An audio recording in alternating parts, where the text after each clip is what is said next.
Hello everyone, welcome back to my channel. In today's video, I'll show you how to print PDF files with Foxit PDF Reader in 2026. First, open Foxit PDF Reader on your computer. Then open the PDF file that you want to print. If you can't find the print option in the file menu, don't worry. Simply press Ctrl and P on your keyboard. This is the quickest way to open the print window in Foxit PDF Reader. Once the print window appears, select your printer from the printer section. If only one printer is connected, it will usually be selected automatically. Next, choose which pages you want to print. You can select all pages, current page, or enter a custom page range.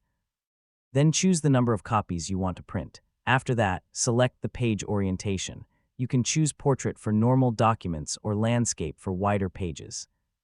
If needed, check the paper size and scaling options to make sure the document fits the page correctly. When everything is ready, click the print button. Foxit PDF Reader will send the PDF file to your printer, and the printing process will begin. That's it. You have successfully printed a PDF file with Foxit PDF Reader in 2026. Thanks for watching. Don't forget to like this video, subscribe to the channel, and I'll see you in the next video.